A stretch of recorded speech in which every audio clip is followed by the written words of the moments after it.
Hey there, y'all. Come on in. We love to see dogs here. Grab a seat. What will you have? Great. Let me get that for you. And some water for the pooch. Here y'all go. I love seeing someone take their pet with them when they can. And who can blame them? We all love to have some companionship and even someone to play with when we can. That even translates into games as well. I know if I get the chance to rescue or help a critter in need, I'll do what I can. But this can lead to some friction between players and game masters when things get going with this type of play. From things like how hard it should be to rescue or recruit a beast, how safe they should be from harm, how strong they should or could be, and the sort of expectations for them to be able to join in certain places or go to certain events, among other things that can come up. But I'm getting ahead of myself.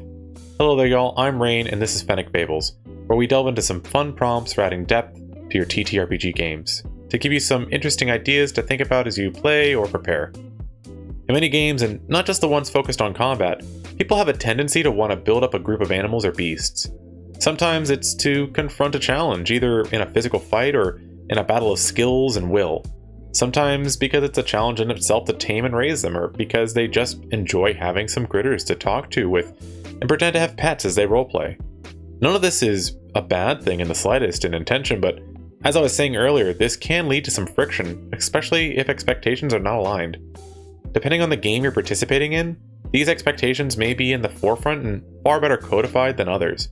For example, how to acquire animals and collecting them is far better handled in Pokemon Tabletop United, where catching, training, and building relationships is far more clarified as opposed to how it's handled in other systems like Fate, Dungeons & Dragons, Pathfinder, Savage Worlds, the World of Darkness series, and so many others which may have rules in passing, but it's not really the true focus of the game generally. In this video, I'm going to try to focus on two parts. One will be on generally setting expectations and how they can be engaged with, and the other are my own suggestions and tips for how I personally like handling them. I'll be doing my best to keep these in some sense of order, but this is a very interesting and intertwined subject, so it won't be completely separated.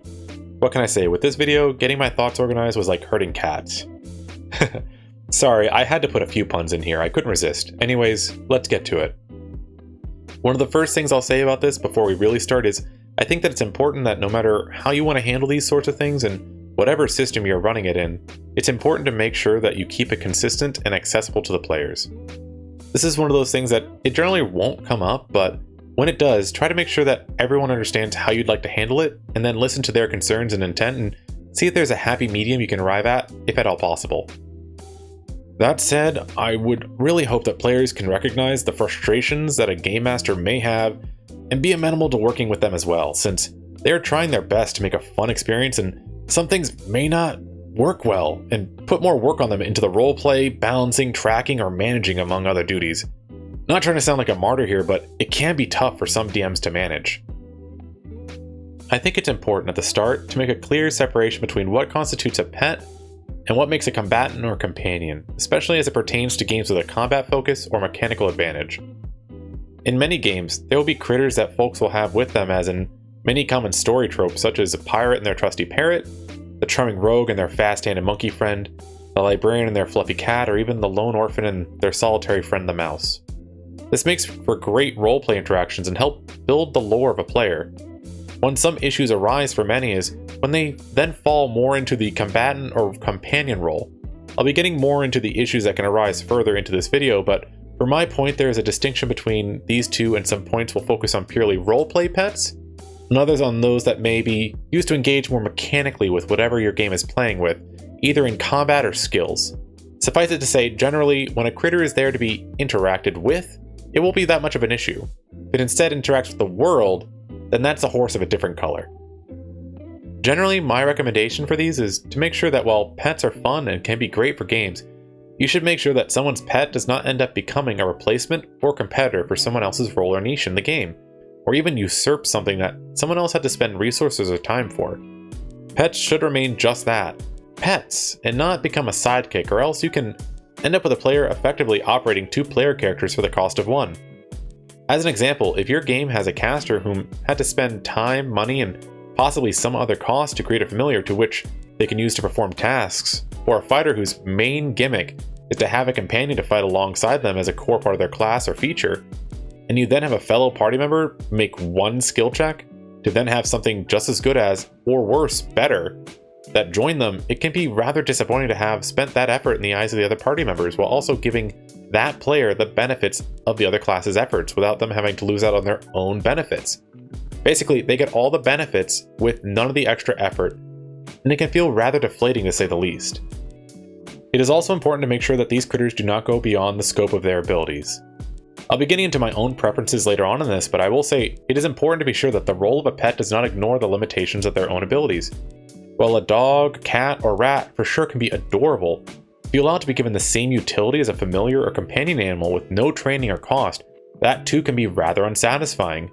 Sending in your pet mouse to scope out an enemy hideout to have them come back and pantomime the entire layout of the building and the amount of enemies inside is really not in keeping of the intelligence of such a creature and removes the usefulness of many spells, abilities, and tech that players may have given up other options to have. Just doesn't have the qualifications. Okay, I'll stop there because this is going to get awkward. That isn't to say that other players should not be able to build bonds or friendships with other beings, but if you allow for single checks to succeed and build instant, unwavering bonds, then this can invalidate much of what another player had worked through to get to that point as well. It is important to make these steps gradual and within the scope of the fantasy of your game. I'd recommend personally that outside of them also having to spend some form of resource, such as food or downtime, that it has to be consistent checks, training, or roleplay if it is possible for them to befriend it at all.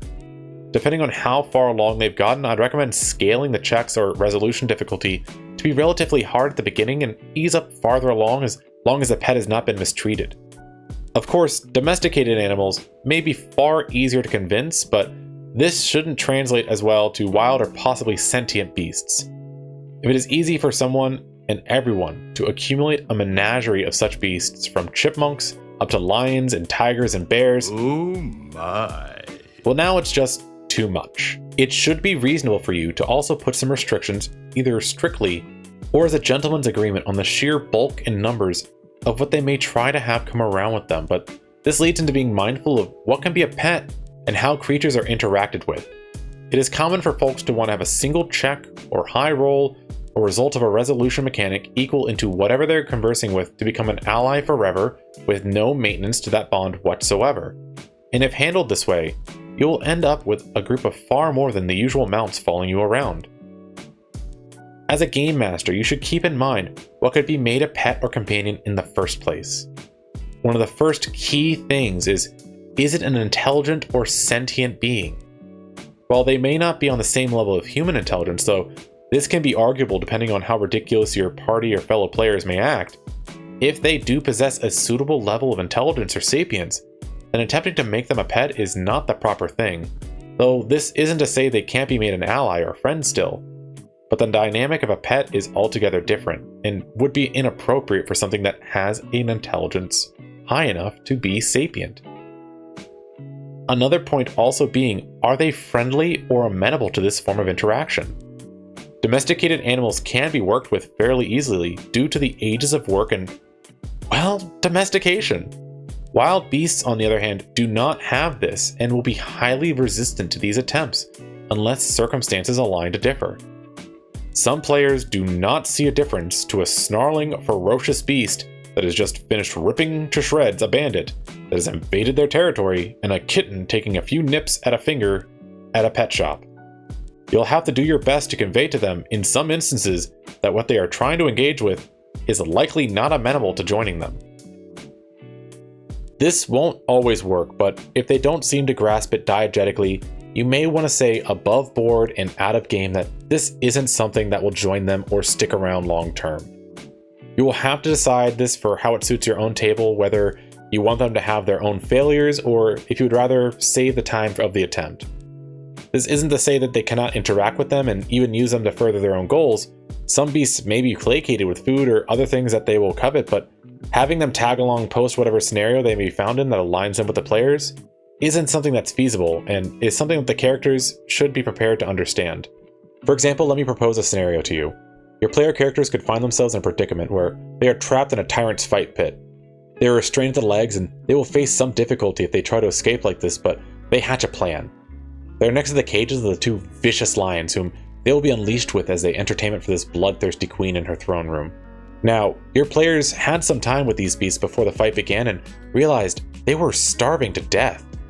With some great checks, some food, and a bit of luck, your players enter the fray with these lions and immediately turn on the guards of this tyrant, and working together are able to get out of this improvised arena and can begin chasing her down.